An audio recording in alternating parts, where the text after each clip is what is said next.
Hi everybody, it's Kelz here again. Hope everybody's having a great day. A few issues, have come to light here in the cannabis world. We're here in Regina.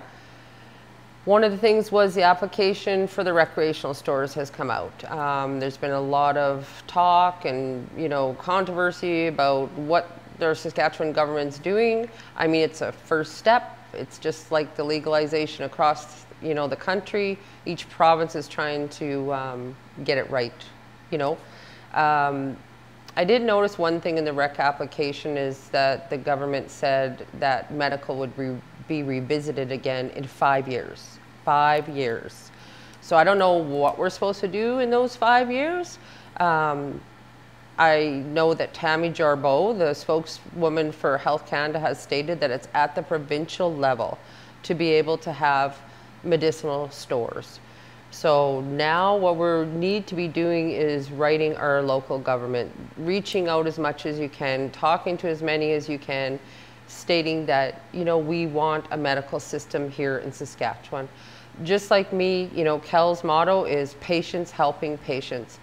At a rec store, like I think I talked about in my last video, 30 gram maximum, I'd have to take that home and extract the oil that I ingest for my illness. That's not reasonable or dignified for people. How do you tell an 88-year-old woman, well, you need to take that flower home now, figure out how to extract the oil and put it in your little capsules so she can take her 3 capsules a day. I mean, we have, patients as young as 7 that are using, high CBD elixir for seizures. We've got, the oldest patient that's come through my doors was 92. And you know what? Quality of life. She took 3 capsules a day. Right now, I believe the oldest one is 88. Same thing, she's taking 3 capsules a day. How can you take that away from patients? Where are they going to go? What are they going to turn to? Like the 88-year-old woman, she's been using a wealth of different pharmaceuticals that weren't working. So why should she have to live or go back to that route when it didn't work? So she's got her capsules that are working.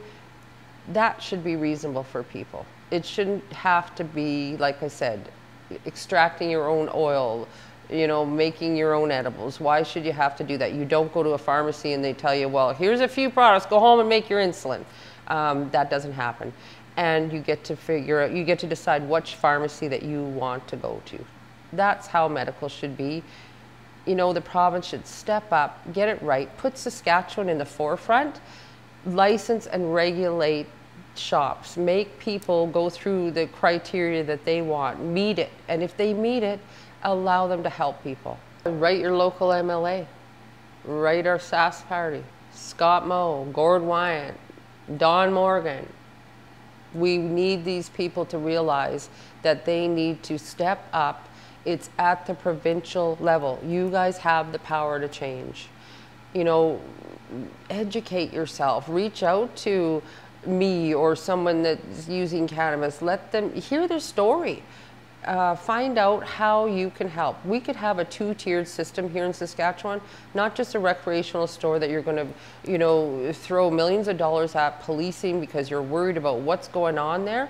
Let's focus on a 2-tiered system. We have so many patients we can't leave behind. Another thing is, it's all about the education. I had a doctor down here yesterday and he said, he brought the article on what the Canadian Association of Medical Doctors has put out, saying it really doesn't help much. He has been helping people, since I've been open.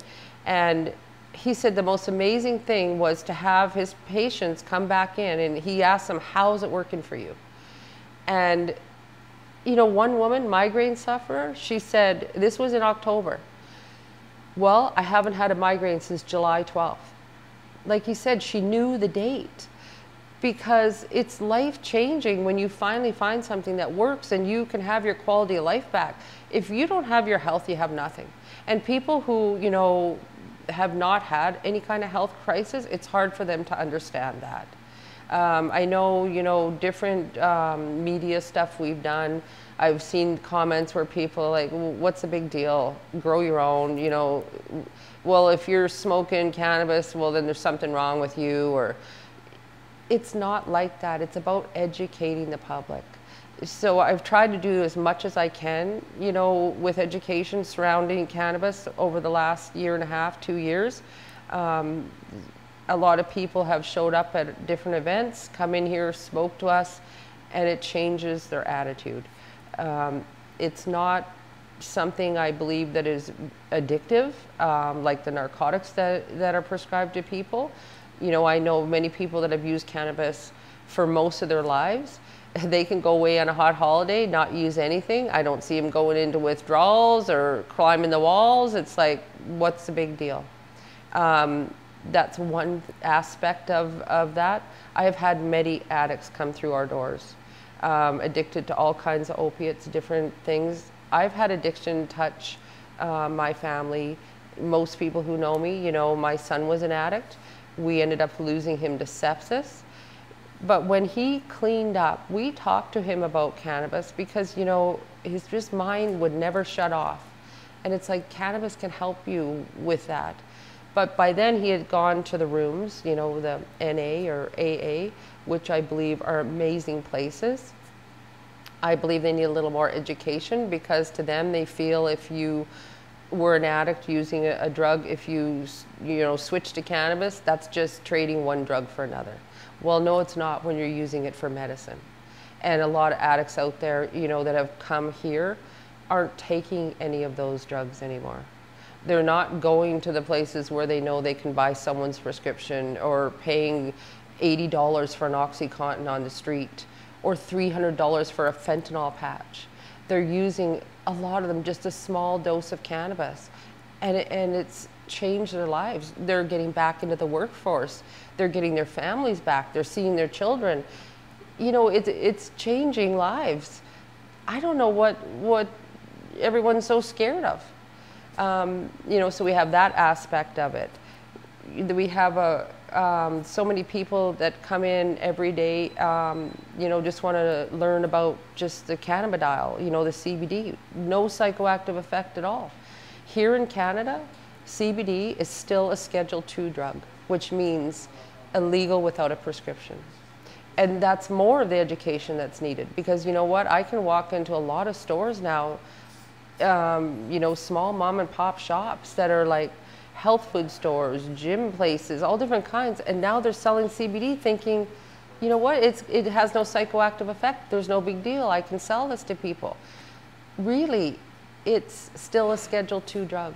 You know, so that's the education that's needed before something happens to these people and their businesses. I mean, just like me, I don't, you know, want to be fighting in courts over helping people, and I'm sure they don't want to lose businesses or fighting in courts, you know, because they didn't realize what they were doing was wrong. So I hope the government decides to help educate the public on cannabis in a lot more ways, not just on, you know, a rec store, come on in, you're 19, buy whatever you want for a Friday night. A lot of people do smoke cannabis for medicine, but many, you know, I've even had that have come in and have smoked cannabis for 20-some years, have switched now to an elixir or a capsule or a spray or an edible. They're not even, you know, the herb, actually the flower, they're smoking maybe, like I said, on a Friday night instead of a glass of wine. But that's not what they're using during the day anymore. They find that they don't have to have the psychoactive effect to have the same effect on what they're dealing with. So that's what we're here about. And, you know, I've had people reach out with different questions on, you know, what's going to happen with driving on cannabis. And, you know, that's something I really can't speak to. I know I've heard that the police, the government, they're going to bring in testing that will show, but I mean, every single person is different. We all metabolize cannabis in different ways. You know, someone might use cannabis on a Friday evening and 2 weeks later test fine. The next person uses the same dose of cannabis, a month later will still test positive over those little 5 nanograms that's allowed. So, you know, we've got working people you know, grandparents, young people, whatever, and they're not compromised at all. But if they were pulled over and had that test done, they may show that they're positive. So it's going to bring a lot of, I believe, court challenges, you know, and it's going to tie up more of our taxpayers' money in the court system. It'd be nice if they could figure out a way, you know, to find out if someone is compromised or not. I don't know how that's going to be. I mean, most definitely, if you're pulled over and you just put your joint out and, you know, you open your window and the smoke billows out, yeah, you might have a problem. You're not to consume cannabis, you know, while you're driving in your vehicle. It should be carried in the trunk. They would like it in a locked box if it's your medication. Always have your prescription with you. But it's like any other medication. You know, we do have people that need to medicate every couple hours. So, I mean, if they're on a long trip, they're pulling over, they're using medication. I mean, that happens. With cannabis, it's not like alcohol. You know if you're compromised or not. Whereas alcohol, you may know you're compromised, but you're bigger than God, and you know, you can drive, I can get behind that wheel, I can do anything. That's not the way cannabis works in our bodies. You know, it's like, we know I shouldn't be driving. And, you know, 90% of the people are like, I'm not going to drive. So there's a lot of issues that are coming down and have to be addressed. Those are a few, you know, that I had people reach out to me about. If there's anything else that, you know, we can help you with, and I'm following, you know, as much of what's going on in Canada as well as the province here and here in the city of Regina. Reaching out, trying to educate. Anything you need to know, just leave a comment. I'll try to address it. Hope you guys all have a great day. Thanks.